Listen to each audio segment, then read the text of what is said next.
boa tarde. Estamos aqui iniciando mais uma série das entrevistas Galucas Entrevista.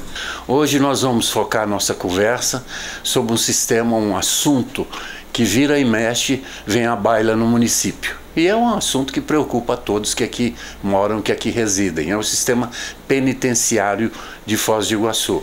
Para falar conosco sobre esse tema, eu convidei a pessoa certa, que é a juíza de direito responsável pela VEP, a Vara de Execuções Penais, doutora Juliana Zanin, que muito gentilmente deixou seus afazeres no fórum, está aqui comigo para falarmos ao vivo nesta quarta-feira, 5 de fevereiro de 2014. Doutor, agradeço por ter vindo conversar conosco. Agradeço eu pela oportunidade de poder conversar sobre um assunto que sempre gera uma série de indagações e todos têm com certeza uma opinião sobre isso. Sem dúvida. E eu já vou começar sabendo da doutora. Semana passada, dias atrás, eu estava em casa vendo televisão. Eu assisto televisão também. E vi a senhora dando uma declaração a um repórter, uma repórter aqui da região, que me surpreendeu a declaração que a senhora... Eu só peguei a frase que a senhora disse, mas foi bastante impactante. Tanto é que aquilo que a senhora falou, no outro dia, num programa de televisão que circula quase em todo o estado do Paraná, um colega meu, jornalista também, o Ogier Bush, que faz aquela bancada do Jornal da Massa, ele comentou assim: uma juíza de Foz do Iguaçu falou isso. Mas enfim, eu vou dizer, a senhora se lembra, a repórter perguntou a senhora sobre o aumento do sistema, da capacidade do sistema prisional em Foz, e a senhora respondeu: nós estamos a enxugar gelo, fecha aspas, abre aspas. O que a doutora Juliana quis dizer com essa frase, doutora? A pergunta em específico era com relação a uma notícia de que o governo do estado irá construir algumas unidades penitenciárias aqui em Foz do Iguaçu, e a repórter me perguntava sobre a questão se essa quantidade de vagas que serão construídas seriam suficientes. E eu referi que, na realidade, essa informação acerca da construção, ela já é a mesma que foi dada em maio de 2013, na reinauguração da cadeia pública Laudemir Neves, quando ela deixou de ser interditada. E que esse número, se nós pegássemos hoje, sem pensar na criminalidade ou na quantidade necessária de vagas para 2015, que acredito que é quando vai ficar pronto, segundo semestre de 2015, que já não era suficiente na nossa realidade hoje. E aí eu me questionava, que sai em 2015, e disse, na execução da pena, a questão de vagas é como secar gelo. É um que você solta e 5 entram o que já estão, né? Então, uma vaga que se abre numa penitenciária já tem uma fila de espera grande de presos que estão em delegacias de polícia.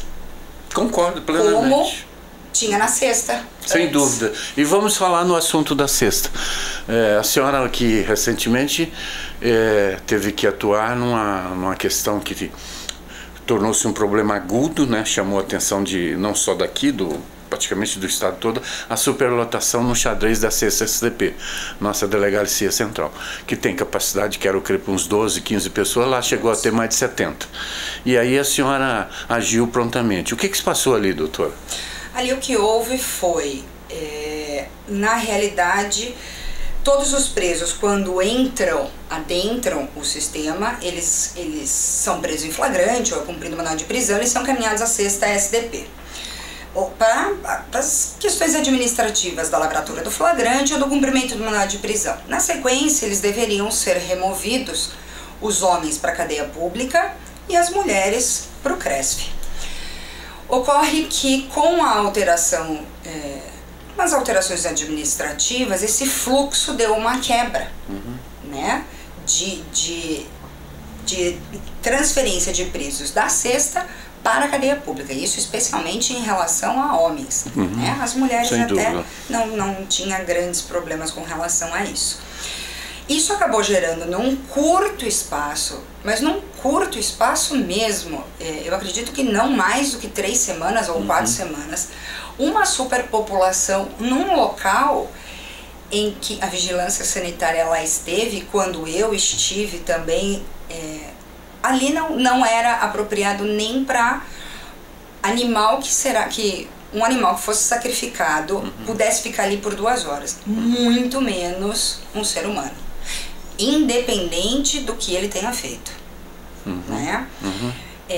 Em virtude disso, dessas condições absolutamente desumanas, o que eu digo eu e o promotor de justiça, não basta só, era muito fácil assinar um decreto de interdição e aí eu ia desvestir um santo para vestir outro. Sem dúvida. Porque se eu provocasse naquele momento uma transferência imediata de todos os presos, mas sem abertura de vagas nas penitenciárias para que pudessem ser recebidos esses presos, eu estava fazendo pior que secar gelo. Eu estava desvestindo um santo para vestir outro. Não tenho dúvida. dúvida. Transferir um problema de superlotação de um lugar para o outro. Então, enquanto era feito todo um estudo pela vigilância sanitária, algumas diligências pelo promotor de justiça, por outro lado, eu estava tocando um mutirão carcerário, que dessa vez, infelizmente, até pelo tempo, eu não pude ir até aos presídios, eu tive que fazer no meu gabinete. Mas eu acabei abrindo um número de vagas suficientes para que eu pudesse interditar a cesta com responsabilidade. Sem dúvida. E aí nós interditamos. Isso também foi feito de uma forma após todas as tentativas esgotadas de conversa com o Poder Executivo, que é nessa parte de infraestrutura o único responsável pela questão carcerária nos estados. Que é, em outras palavras, a Secretaria da Justiça. Que São tem 2, né? a Maria Tereza Willi a doutora Maria Tereza. E o próprio governo do estado. Sim. Não é, doutora? Especificamente com relação à cesta, como é setor de carceragem provisória de delegacia de polícia, é de responsabilidade da CESP. Né? Cid Vasques. Isso. E a Seju fica com a parte dos... Doutora, essa questão da delegacia, aparentemente até o momento foi resolvida. Porque eu tenho ido lá na delegacia e vejo que a quantidade de presos nunca excede 12 ou 15 presos, que é a capacidade que a gente vê que não cabe mais do que isso. Eles estão mantendo esse número. Sim. E o Cadeião continua recebendo os presos da região toda, né? E ele vai chegar a um ponto, o Cadeião, a senhora é recém-chegada na região, mas nós que estamos aqui há mais de 2 décadas, o Cadeião, ele tem, é aquilo que a senhora falou, os presos, o sistema, ele recebe mais do que ele bota para fora. Certo. Isso é uma bola de neve, né, doutora? Como a senhora falou mesmo, é enxugar gelo. E o Cadeião hoje, como é que está a condição dele, doutora? Ele está com a sua capacidade? Está acima da capacidade? Está acima da capacidade. Isso vale dizer que, a não ser que esse presídio que estão anunciando aí de mulheres ali, que seria no fundo ali, não vai nascer um presídio de mulheres? Já doutor? Existe uma unidade ali, né? Mas não tem um plano do governo do estado de construir uma 3ª penitenciária para abrigar só mulheres no município? Mas eu acredito que as 2 unidades digam respeito a semiaberto. Semiaberto, não fechado. Regime semiaberto, não fechado.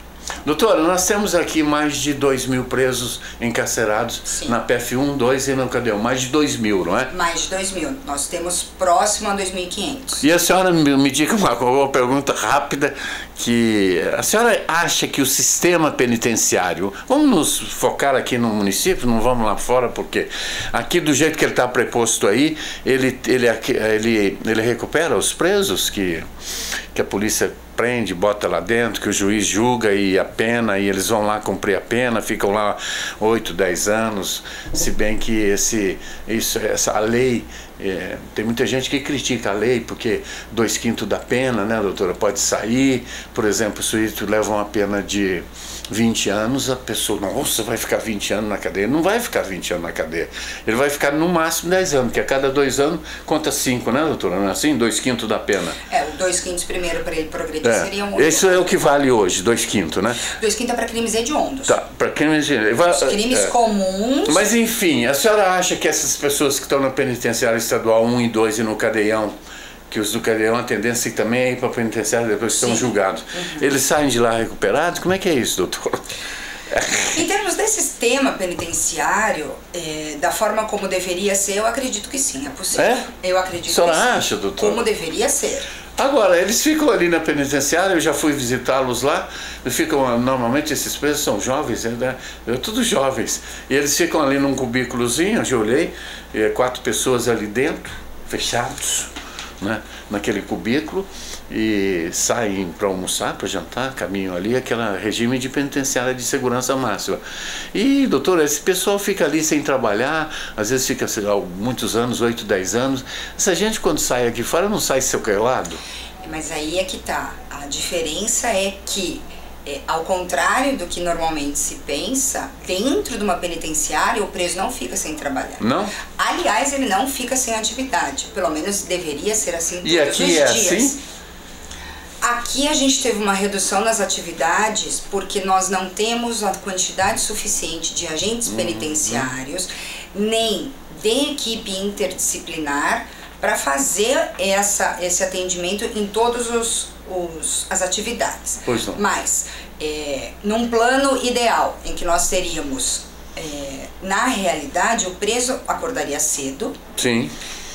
Toma café. Trabalharia o dia inteiro. Mas trabalhar onde? Existem tanto a possibilidade. Para quem está no fechado, tem que ter oficinas dentro da unidade. E nós temos nós isso? Temos oficinas? Tem os presos que trabalham na lavanderia, os presos que trabalham, por exemplo, na padaria. Mas toda a população carcerária?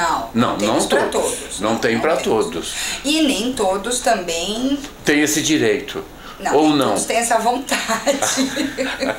O direito essa foi tem. Boa. A vontade, às vezes, não. Mas, tá bom. É assim, doutor? É uma pequena. Tá. É uma parcela muito pequena. Como seria na população em geral. Essa não é questão do preso, essa é questão trabalha, do ser humano. Essa palavra mágica, trabalho, às vezes causa arrepio em algumas pessoas. Essa aqui, doutora, desculpe interrompê-la, nós vamos fazer um bom intervalo. Eu estou conversando com a juíza da ZEP, doutora Juliana Zanin. Este é a TVC, que pode ser acessada no NET ou na TVA, agora a TV Vivo. Eu sou o Lucas, vamos para o primeiro intervalo.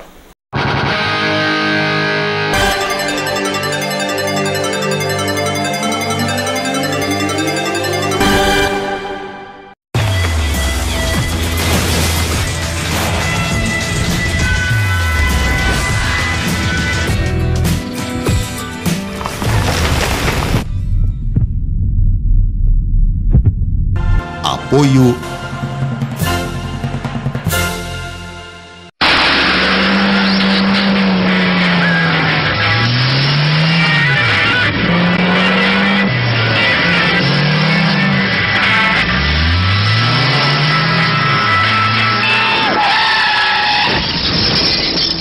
Esta foi a última vez que ele ouviu sua música preferida.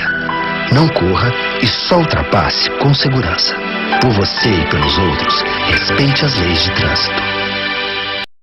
A dengue nem sempre se manifesta da mesma maneira. A dengue clássica dura de 5 a 7 dias e tem como sintomas febre alta, perda de apetite, enjoos, manchas na pele, cansaço e dores no corpo.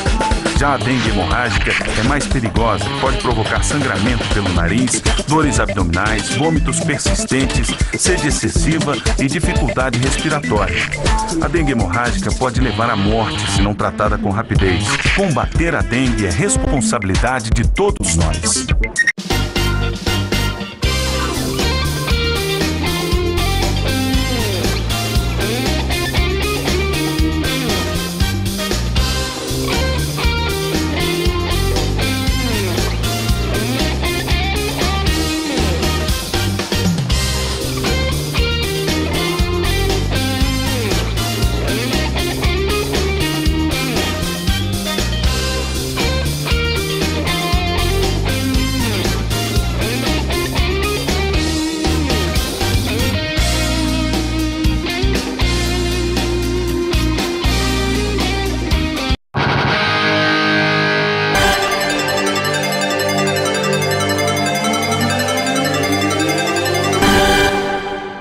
de volta aqui, hoje conversando, o nosso assunto aqui, ó, tá vindo o eco lá, fecha a porta, por favor.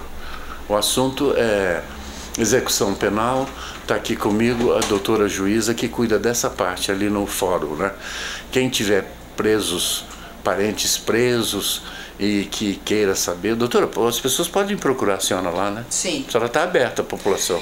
Eu, infelizmente, não consigo fazer o atendimento pessoal de todos os parentes dos presos, porque senão eu passaria mais tempo falando do processo do que decidindo. Exatamente. Mas a minha assessoria, sem dúvida alguma, atende, anota, nós verificamos. A senhora tem também o promotor, Dr. Tiago Lisboa. Isso. Super gentil, esteve conosco aqui há 2 dias atrás, conversamos também. Ele também é o promotor que trabalha em conjunto com a senhora. Doutora, eu estive lá agora no final do ano, eu fui passar uns dias lá em São Luís, no Maranhão, para conhecer aquele estado. E quando cheguei lá, beira do mar, o Nordeste é constituído de praias lindíssimas, uma cidade muito bonita e tudo, São Luís do Maranhão, e lá que foi palco de Pedrinhas, ficou famoso Pedrinhas, foi para o mundo todo. Porque aquelas imagens das pessoas degoladas, trucidadas, realmente chocou o Brasil, não, chocou o mundo. Com a internet, isso viaja, né, a velocidade do som. E uma coisa terrível aqui lá. Doutora, eu gostaria de saber da senhora, fala um pouquinho, o que é aquilo que aconteceu em Pedrinhas, por que chegou a um ponto daquele? Só no seu entendimento. Na minha opinião, Pedrinhas chegou onde chegou por um princípio político muito básico. Preso não vota e cuidar de preso não dá voto. A população, de uma certa forma, tem uma necessidade, e é óbvio, o senso de justiça aguçado, até pela violência, até por tudo, e acaba transformando esse suposto senso de justiça, na verdade, em vingança. A população não quer justiça, a população quer vingança. Sim. Por outro lado, isso faz com que qualquer governador, qualquer chefe do Poder Executivo Estadual que venha fazer uma proposta de trabalho para cumprir o que a lei determina com relação a presos, não seja bem visto. E aí, má administração, sem dúvida alguma, porque todo mundo quando fala, problema de execução da pena, alguma coisa, o juiz. Mas o juiz não tem a chave do cofre, não tem a caneta para assinar o cheque para construir vaga ou reformar presídio ou implementar alguma coisa. O Poder Judiciário ali, no caso Pedrinhas, já vinha de longa data, inclusive comunicando ao CNJ, comunicando à Comissão de Direitos Humanos da OAB, que demorou um tempão para aparecer. Sem dúvida. E o próprio Poder Executivo, né, a governadora, acerca da situação que estava ali. Ali, o que houve é descaso do Poder Executivo. Muito bem, eu também acho que foi. A família que governa o Estado, né, eles estão lá há 60 anos, a família Sarney, todos sabem disso, é público e notório. Sim.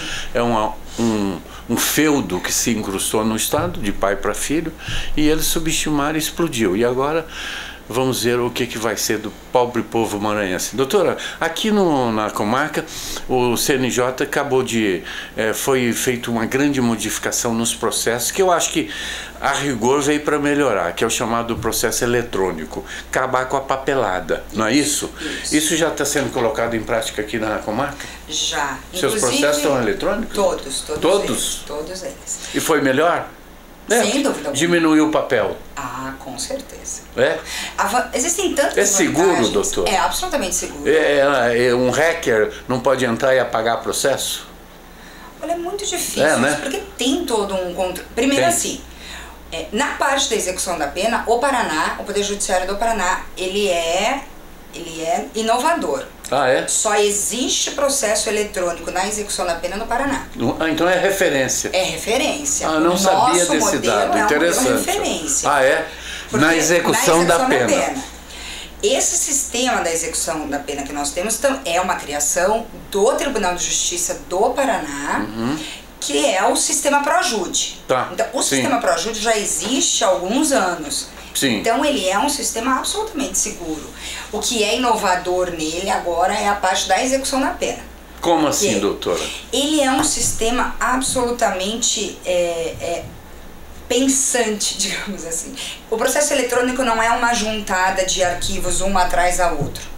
No módulo da execução da pena, toda decisão que eu dou deflagra uma série de comandos dentro do sistema que já recalcula a pena, já recalcula o prazo para aquele réu poder progredir novamente ou terminar a pena.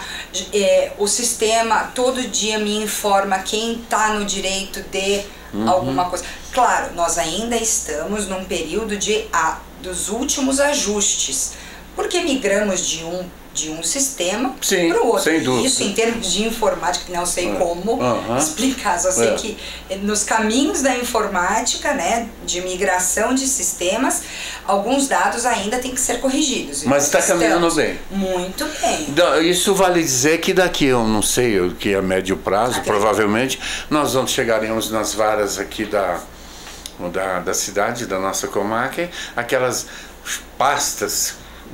Aquilo vai desaparecer. Sim, porque... Não é verdade? O papel. Mas vai desaparecer. E agora o último setor que não tem processo eletrônico ainda, mas não tem em todas, né? Sim. São as varas criminais. Ah, é? Que já vai ser agora. Bom, eu acho, minha opinião, eu vou dar minha opinião aqui agora, como jornalista que sou, profissional de imprensa. O sistema de processo digital, eu acho que foi um grande avanço para o judiciário e, quiçá, para a população, que hoje tudo está no computador. Não tem como fugir disso. Agora, para nós, para mim, vou falar especificamente, eu tenho o hábito de ir ao fórum porque eu vivo de notícia. Eu sou uma pessoa que eu dou notícia. Eu tenho vários veículos. Eu tenho rádio, eu tenho essa televisão, eu tenho um blog que eu escrevo todo dia, já tem mais de 10 anos, e agora eu vou escrever em 1 ou 2 jornais. Eu preciso de notícia. Antigamente eu ia nas varas, eu tomava conhecimento que tinha saído uma sentença. Em sentença, eu ia no cartório, gentilmente era atendido, eu quero ver tal processo. Quando não estava em segredo de justiça, imediatamente a pessoa botava na minha frente a pasta, aquela pasta que vocês têm. Eu pegava a pasta, lia, e onde me interessava, normalmente o meu interesse é na sentença. Saiu a sentença, eu pede autorização ao juiz, o juiz não tem como não dar, ele pega-se uma cópia da sentença, levo para casa, leio, publico. É a informação que está capitulado no artigo 37 da Constituição Federal. O direito à informação, à transparência, à publicidade, não é verdade? Mas você continua? Não tenho mais. Eu tenho certeza que tem. É só pedir habilitação. Mas eu tenho. Será? É claro. Mas habilitação. O processo continua público. Tá, mas eu ao pedir essa habilitação é só para um processo. Eu quero para todos, doutora. Mas é que daí tem que. Mas veja. Para mim habilitar para um processo, eu vou habilitar. Mas você sabe qual o processo que você vai querer? Eu quero saber a sentença de fulano. Não, eu quero ter acesso a todos os processos que estejam com sentença exarada e que não estejam sob segredo de justiça. Mas outra coisa que dá para ver, por exemplo, Diário de Justiça eletrônico. Lá tem a sentença? Tudo. Mas na íntegra a sentença? Sim. No Diário de Justiça? Sim, no Diário de Justiça eletrônico. DJE? Aí, ó, que boa essa conversa, eu não sabia disso, é mesmo? Tem, tudo tá ali. Tá ali? Tudo. E é só botar a vara... É só botar a vara. Você entra no DJE, você vê o diário inteiro. Ali no Projude, doutora? Não, no site do Tribunal de Justiça. Do TJ Paraná? Bom, então resolveu o meu problema. Eu vou tentar, repetir no Diário de Justiça, então? Diário de Justiça eletrônico. A sentença está lá, doutora? No sítio eletrônico do Tribunal de Justiça do Paraná. Tá, doutora. O trabalho da senhora necessariamente funciona de que forma? Como é que a senhora começa a atuar? Para que quem nos assiste entenda o funcionamento, o que é VEP, como é que é isso? O que a senhora faz lá na VEP? O juiz da VEP tem 2 atribuições. A atribuição judicial, eu analiso, chega para mim a comunicação de que uma determinada pessoa está presa e foi condenada pelo crime tal a tantos anos em tal regime. Daí para frente o juiz que condenou sai do circuito, entra. O que a senhora faz? Eu verifico o que toda a pena que essa pessoa tem que cumprir. Se ele tem mais de um processo, eu tenho que juntar, tem que unificar as penas. E conforme vai passando o tempo, conforme ele vai cumprindo a pena, eu vou verificando a possibilidade de concessão de algum benefício. Progressão de regime, livramento condicional, remissão de pena por trabalho, remissão de pena por estudo, autorização para trabalho externo, autorização para frequência, curso. Tudo isso. Tudo isso. Até a extinção da pena quando ele cumpre toda a pena. Pois não. Tá. Essa é a parte judicial.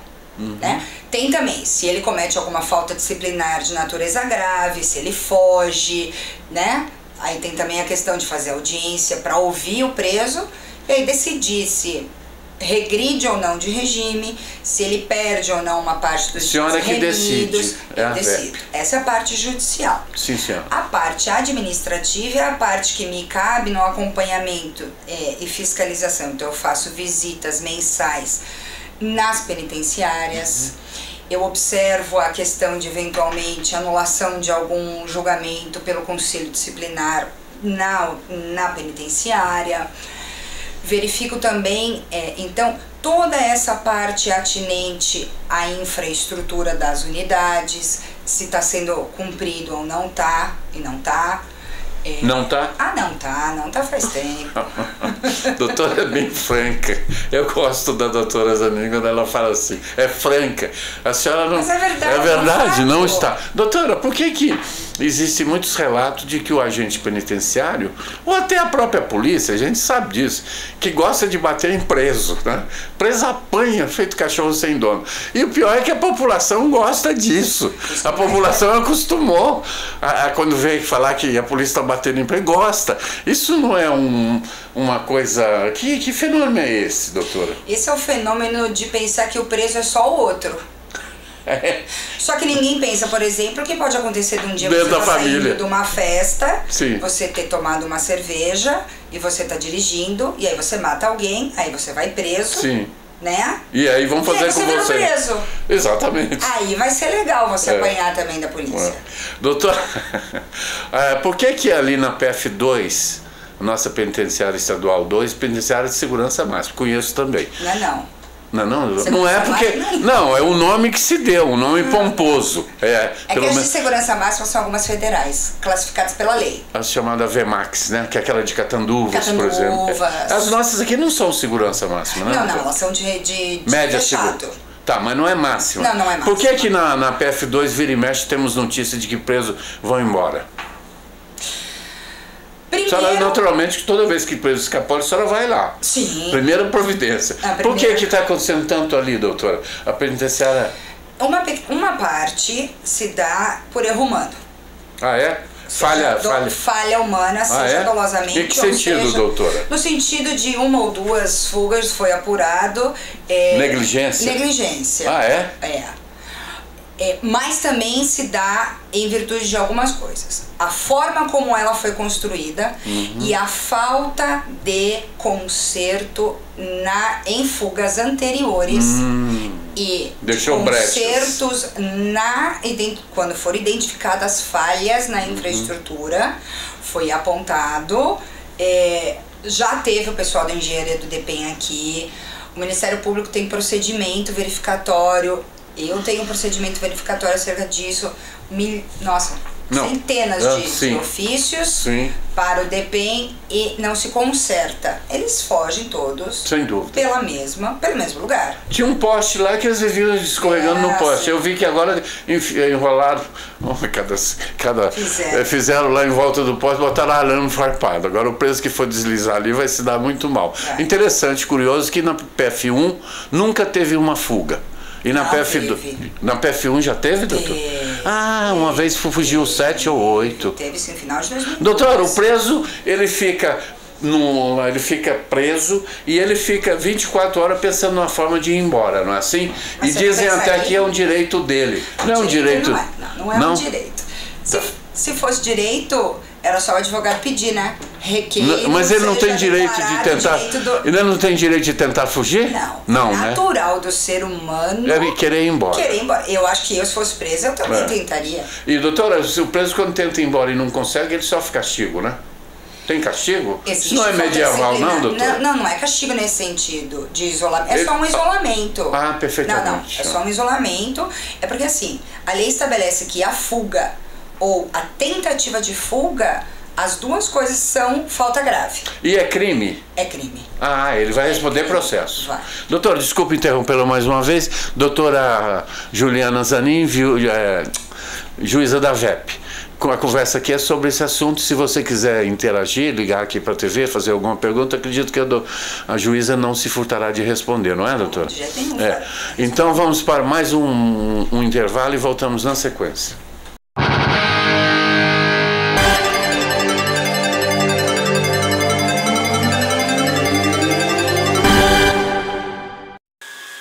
Você sabe em que situação você tem que chamar o SAMU? Não? Então você vai saber agora.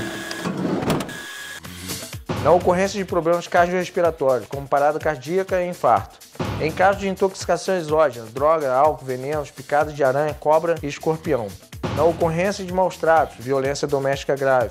Em caso de queimaduras graves. Em acidentes com produtos perigosos, ácido, soda cáustica, combustíveis e substâncias químicas.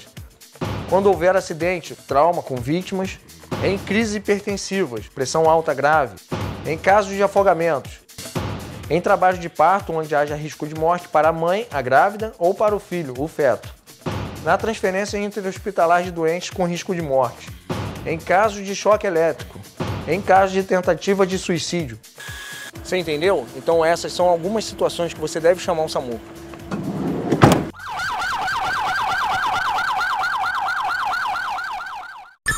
O assunto é acidentes domésticos. Lembre-se, cozinha não é lugar de criança sozinha. Evite acidentes vigiando bem as panelas e outros utensílios. É melhor você dar do que deixar a criança pegar.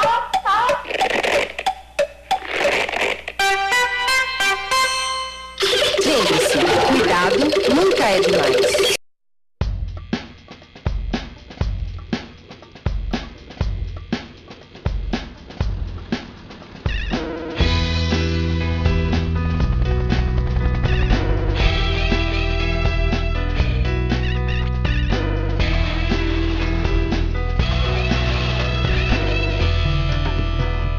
O planeta precisa do Greenpeace.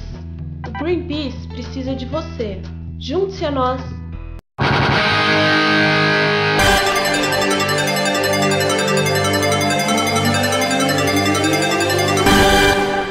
Estamos de volta aqui, conversando sobre execução penal com a juíza da VEP. Doutora Juliana, tem algum... vocês chamam de mutirão, né, para fazer as coisas, pegar de uma quantidade, e algum mutirão em andamento ali na comarca? Mutirão penitenciário que a senhora chamaria, é isso? Esse mutirão penitenciário, né, o mutirão carcerário que a gente chama, essa questão de eu ir até uma penitenciária e analisar os processos lá dentro. Sim. Esse ano ainda eu não fiz o cronograma, que na realidade a gente tem que seguir um cronograma do CNJ. Há um cronograma nacional. E nós não recebemos ainda esse cronograma, então eu ainda não marquei. A meta 18, que é para os processos cíveis, né? A senhora ouviu falar já da meta 18? Existem várias metas, né? A principal, digamos assim, não tem uma específica para a execução da pena, a não ser que o número de processos julgados seja maior do que o número de processos ajuizados. Muito bem. Eu quero fazer uma pergunta à senhora que sempre me paira dúvida, as pessoas me perguntam e eu não tenho como responder. Doutora, existe a possibilidade da polícia prender um cidadão praticando um crime, ele é levado à delegacia, ele é ouvido em cartório, autuado e ele é mandado para a cadeia? Assim, o sistema é esse. E existem relatos de que determinadas pessoas ficam esquecidas na cadeia, principalmente aquele preso pé de chinelo, que não tem ninguém por ele. Isso é comum, perdeu os pais, é sozinho no mundo, feio, mal acabado, analfabeto, e esquece ele lá na cadeia, e lá ele fica muitos anos esquecido. Eu estou falando isso porque eu nós sabemos que existe isso no Brasil. Não é ficção científica. E não existe, doutora? Ou não? O do preso ficar esquecido. Aqui, por exemplo, teria algum preso esquecido no Cadeião, doutora? Não? Não. Por que a senhora, ali no Cadeião tem quase 1000 presos? Porque eu fiz o levantamento. Ah, fez? Fiz. A senhora apurou isso? Apurei. Porque o preso não pode ficar indefinidamente preso sem ser julgado. Não pode. A lei sobre isso fala o quê, doutora Juliana? Depois ele tem quanto tempo o Estado tem para julgá-lo? Ou não tem um prazo específico? O prazo específico, na realidade, ele é elastecido um pouco, porque às vezes o processo demanda, né? Carta precatória, às vezes Estado, tem, por exemplo, processo complicado. Só um exemplo bem rápido. Eu fui juíza, né? Fui a juíza que sentenciou um processo que tinha 63 pessoas acusadas de tráfico de entorpecentes. Pois não. Nós levamos para fazer só a audiência de oitiva das testemunhas, nós levamos 1 mês e meio. Todos os dias. Ouvindo 214 testemunhas. É muita coisa. Mais os 63 acusados. Réus. E a sentença deu... o total da sentença deu quase 9.000 páginas. Nossa Senhora. Então, esse foi um processo que não terminou jamais dentro do... Não terminou, ainda terminaria, seria impossível. Então, assim, também é importante ressaltar que o Estado do Paraná só criou no papel a Defensoria Pública o ano passado. Exatamente. E os defensores públicos, eles assumiram em dezembro. E só assumiram em dezembro porque o Estado não tinha dinheiro para pagar antes. Sem dúvida, eu sei disso. Assumi em dezembro para poder pagar na folha de 2014. E sabe como que eles assumiram? Eles em um notebook. Não tinha estrutura nenhuma. Não tem nada. Não tem sala, não tem computador, não tem impressora, não tem estagiário, não tem papel, não tem telefone, não tem internet, nada. Sim. Não tem nada. E não tinha certificado digital. É complicado. Então, é complicado não. Impossível trabalhar. É risível. Sem dúvida. Né? Doutora, aqui no município tem defensoria pública, não tem? Tem 4 defensores. É pouco, mas é melhor do que nenhum, né? Tudo é melhor do que nenhum. Tudo é melhor do que nenhum, exatamente. Mas é complicado, porque veja, a lei fala que a partir do momento que é instalada a Defensoria Pública, ela tem que atuar numa série de segmentos. Sim. 4 pessoas, os próprios defensores públicos já inclusive afirmaram que não conseguirão atuar em tudo que a lei determina que eles atuem. Sem dúvida, Vai ser pouca gente. Isso quem banca é o município, né? Não, é o Estado? É assim, doutor? Deveria ser. Mas eu não sei como que vai ser feita essa questão dessa parceria. Inclusive é complicado, porque a gente pode estar também, eventualmente, esbarrando, talvez numa improbidade administrativa, talvez num desvio de recurso. Não estou falando de má fé, não estou falando de que os defensores estão fazendo alguma coisa errada, o município está fazendo alguma coisa errada, como se fosse uma negociata ou um crime. Não, nós estamos falando em utilização de verbas públicas na forma e na nomenclatura que a lei determina. Pois não. Então, não, por favor, não estou dizendo que ninguém está fazendo alguma coisa errada, mas há de ser verificado se eventuais parcerias que a Defensoria Pública precise fazer com o município para a finalidade de conseguir atuar no que a lei determina, pode vir a ser questionado se é ou não desvio de dinheiro público do município, porque a função não é do município. Sem dúvida. A função é do governo do Estado. Sim. Então é nesse sentido só que eu estou falando. Muito bem colocado, muito bem colocado. Doutora, a senhora acredita que aqui nas nossas cadeias, 2 penitenciárias, o Cadeião, existam aqui membros do PCC, essa facção criminosa que vira e mexe, vira notícia? Eu acho que tem poucos. Mas tem. Mas eu acho que tem. Eles são o Estado consegue identificar esses elementos, doutora? Uma boa parte. É?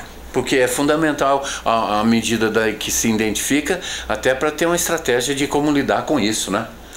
O ano passado... Vocês que não têm... A senhora, por exemplo, uma juíza tão jovem, doutora, não tem medo não, doutora? Não. A senhora não tem medo? Não. A senhora quando vai para casa de noite, a senhora dorme tranquilamente? Não. Eu não tem medo? Não, porque eu nunca fui ameaçada por preso. Graças a Deus. Às vezes que eu fui ameaçada foi por outro tipo de criminalidade. Não por preso. Preso, nossa, preso o sentenciado que tá lá dentro da cadeia, não. Ele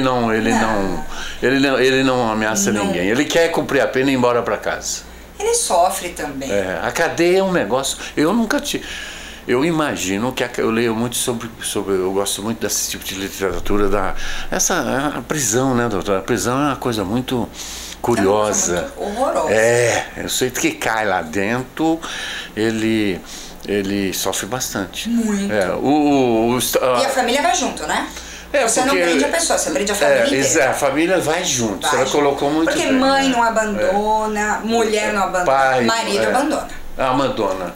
E a esposa abandona também, costuma abandonar, doutor. Não, costuma não. Não, mas vai ver o tamanho da fila que vai lá pra o marido abandona mais. Agora a mulher cai presa, 95% dos maridos abandonam. Doutora, eu queria agradecer a senhora, nós estamos quase terminando, né, Cris? Foi uma conversa muito agradável, quero crer útil para a cidade que nos assistem, uma boa parcela da população. O meu público aqui normalmente é formado, doutora, por bastante advogados, promotores e juízes que nos assistem também, tanto estaduais como federais. Coisa boa. E a conversa aqui, eu acredito ter sido de bom proveito, e não sei se está na hora de terminar, dona Cris, ou não. Estamos quase chegando ao final. Agradeço mais uma vez a senhora. Parabéns pelo trabalho. Eu acompanho e ouço dizer que a VEP hoje já teve problemas ali na VEP que não vale a pena entrar aqui. Tivemos problema gravíssimo na VEP que eu não vou tocar aqui porque não é assunto para este momento. Mas a senhora, desde que assumiu, e tenho escutado que realmente ela anda muito bem, essa importante vara aqui da comarca. Parabenizo a senhora e eu do doutor promotor Tiago Lisboa que teve. Parabéns, a senhora fica à vontade para suas considerações. Eu queria agradecer. Obrigada pelo parabéns, mas muito obrigada mesmo pela oportunidade de poder expor um pouco do meu dia a dia, do trabalho, afinal de contas, diz respeito a toda a comunidade também. Então muito eu agradeço mesmo a oportunidade. Muito bem, ficamos assim. Sexta-feira estarei aqui com o meu convidado de sexta-feira, é o Procurador-Geral do município, Dr. Willy Costa Zelinski, estará conversando conosco. Tenham todos uma boa noite e meu muito obrigado.